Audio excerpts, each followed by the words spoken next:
Hi guys, welcome back to my channel. So today I wanted to show you how to make a delicious chocolate Christmas cake that is as beautiful as it is delicious. And the best part is it is a cinch to put together. Let me show you how easy it is. So first, get yourself a big mixing bowl. This is the thing you're gonna love about this recipe. Everything goes right in this bowl. Then you wanna add 2 ounces of bittersweet chocolate. I like to break it up because it'll be a little bit easier for the hot water to melt it, which is what we're gonna add in a second. I usually get the 60 to 70% cacao because I think you'll get the best flavor that way. And then we're also going to add a cup of just unsweetened cocoa powder. And then you also want to add a cup of hot boiling water. This is not only going to help our cocoa powder bloom and bring out its best flavor, but it's going to melt the chocolate below. And you just want to let it sit here for about 5 minutes. And you'll see the chocolate will begin to melt and everything will become nice and smooth. So for this cake, I was inspired by the Black Forest cakes of Germany. I took a really fun trip there a few years back with my dad. And I just think it's such a fun flavor combination for Christmas. So we're gonna make our chocolate cake. Then I'm gonna show you how to make this delicious sauteed cherry mixture that we're gonna put over our vanilla ice cream, which is sort of standing in for the whipped cream. And then decorate it so it looks like a woodland scene. And that's sort of why I like the Bundt pan that I'm gonna use. It's a beautiful forest design. You don't need to use this Bundt pan. You can use really any standard Bundt pan will work. Okay, now that our chocolate's ready to go, we are going to add 2 cups of sugar. Now I know that sounds like a lot of sugar, but you figure it's a cup of unsweetened cocoa powder. So you need a cup of sugar just to get it up to like a palatable level, and then you need another cup just for the cake. Okay, then you also want to use a cup of oil. I'm using a cup of vegetable oil, and because we're creating an emulsion here, because we had all that water and now we're adding oil, and they don't like to mix together, you want to do it slowly and a little bit at a time so that it incorporates well before we start to add the eggs. So we're going to use 3 regular eggs. It's best if you can kind of mix them in one at a time. They'll just be easier to incorporate that way. The eggs are also going to give this cake some nice lift, which is going to help our little forest reach its highest peaks. And then in addition to the 3 eggs, we're also going to add 2 egg yolks. That's going to give the texture of this cake a really soft and fudgy interior. So in this bowl, I have 1.25 cups of all-purpose flour. So that's the other thing about this cake recipe. It doesn't use a lot of flour, which is what is going to create that really fudgy, delicious center. And then I'm also going to add 1 teaspoon of baking soda and a teaspoon of salt. Okay, and then you can just whisk it right up. Now, a lot of you have asked me about this little mini whisk. You can find it in my Amazon shop if you want to know where to get one. I think they're great for little small jobs like this, or for mixing salad dressings, or whisking up eggs.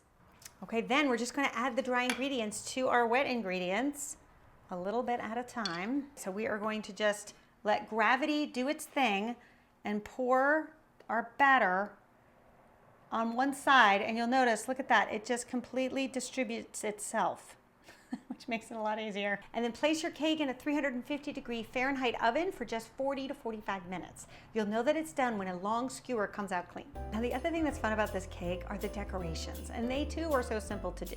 So we're trying to create the look of sort of frostbitten branches, and I think rosemary dipped in sugar works really well for that.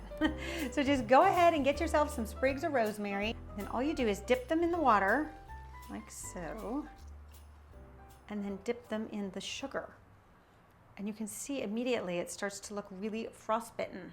We don't get many snowy branches here in LA, even though I grew up with my fair share of them in Connecticut. But I do like the look of it for Christmas. If I could just have it one day a year, that would be fine. This is sort of the easy version of my bûche de Noël cake, which there's still time if you would like to attempt that cake. Now, while you're at it with the sugar, another fun idea is just to take some fresh cranberries and basically do the same thing if you want some frostbitten berries. And they will be nice little companions for our branches. I kind of go back and forth with liking the look of that and also just having them be plain so you get a pop of color. Or you can mix and match. You can do a little bit of both. And the best part about these decorations is that you can do this all the day before. It will actually harden on the rosemary as it sits there and sets. So just don't cover it, don't refrigerate it, just leave it right at room temperature on a plate and they will be good to go. So while our cake is cooling, I can show you how to make these delicious cherries that are gonna go over our vanilla ice cream and pair so beautifully with our chocolate cake. And they're super simple to do. So in our large skillet, I'm gonna add 4 tablespoons of unsalted butter. We just want the butter to melt down and get nice and foamy before we add our cherries. So the cherries are just pitted frozen cherries, which I think are the easiest ways to go. I mean, can you imagine having to pit all these cherries? How long that would take? In fact, as they start to thaw out, their moisture will add to the sauce as well. So no need to defrost, don't worry about that. And I actually don't add any sugar to these because I think they're sweet enough, and also because you have the sweetness of the cake and the sweetness of the vanilla ice cream, you kind of want a little tartness just to balance out all the flavors. But if you got a real sweet tooth, you certainly could add some sugar. I probably wouldn't do more than a teaspoon or two though. And then the other thing we're going to be working with is some kirsch. So this is a cherry brandy, which is going to be really delicious, just splashed over our cherries as we saute them. Now, very important, anytime you're working with alcohol and you have an open flame, I would always turn it off. Just in case you spill some of that alcohol, that is going to ignite. So it's always good, safety first, to just turn off your flame when you measure out your alcohol. We're not going to be doing any flambeing this season, not in this kitchen. If you just want a hint of flavor, I would do a tablespoon. If you want the cherries to be flavorful and kind of boozy, then I would do 2 tablespoons. There you go. Then you can turn your flame back on and simmer for a little bit longer just to kind of cook off the alcohol and just allow the flavor to remain. The only other thing I like to do is just add a pinch of salt. Not to make them salty, but just to spike all their flavors. I think it adds just the right amount of flavor enhancement. There, that's all we have to do. It's all ready to go. So you can cool this down, put it in a container, pop in the fridge, and then when it comes time to serve, just reheat it.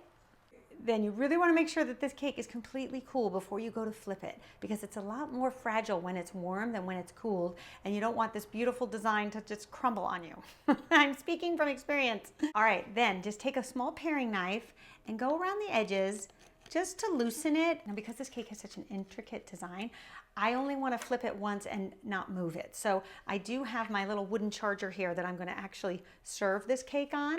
I just thought it worked well with the sort of woodland theme. So get whatever you're going to serve this on, ready to go.